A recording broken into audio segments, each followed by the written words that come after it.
obviously after spending many years in corporate, when you make that change, the rest of the family and your friends wonder what is prompting it, why are you doing this? So there were those questions.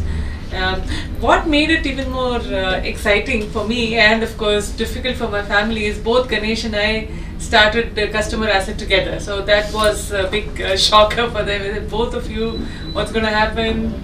How would we afford it? Can we really do this? And so on. But once they were clear about what we wanted to do and why, I got an immense amount of support from them. One of my ventures has a story to tell. So if you look at customer asset, we started with, we raised money and then we jumped into it. So to that extent we were protected, but the market that we were addressing, the whole internet support, online support for internet companies, just tanked completely because 2000 was the year when there was the first .com bust.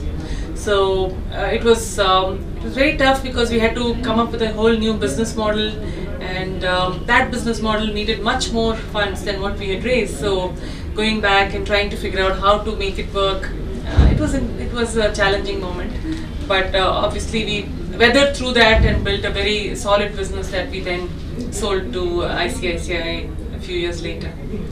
Then Tutor Vista was my second attempt or second startup, and it was at a much larger scale. So building that kind of scale and building a pan-India business which was highly people intensive was very exciting and very different.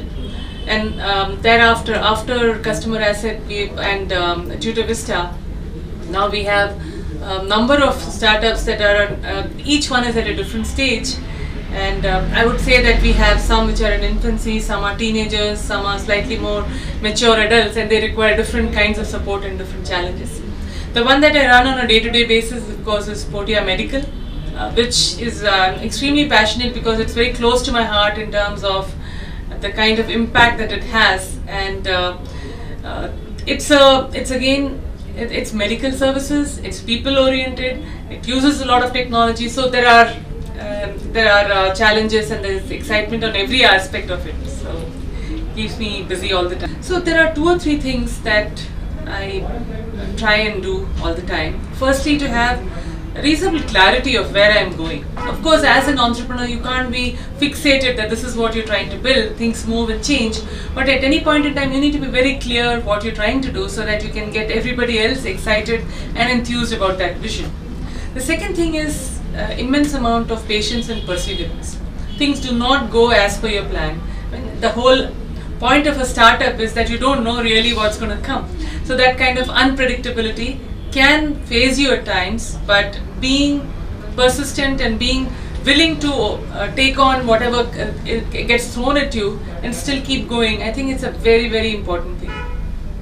The third is that through ups and downs, you continue to maintain a degree of equanimity so that the rest of your team is able to understand that these ups and downs are part of the process and it's great. It's still a very exciting journey that you're working towards. So being able to show that calm face in spite of whatever is happening around you is so important for the leader of a startup that I can't even underline it anymore. It's so easy to be jumpy, to be reactive. It doesn't really help the rest of the team to be doing that. So you be clear, you be focused, you do what you have to do and take the team along with you.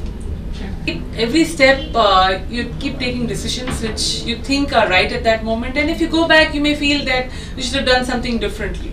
So there are plenty of those, but if I really go back and say, in being there where I was, knowing what I knew at that time, would I have done something very different? Probably not.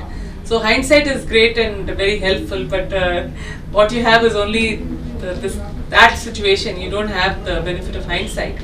Now, having said that, the cumulative experience helps.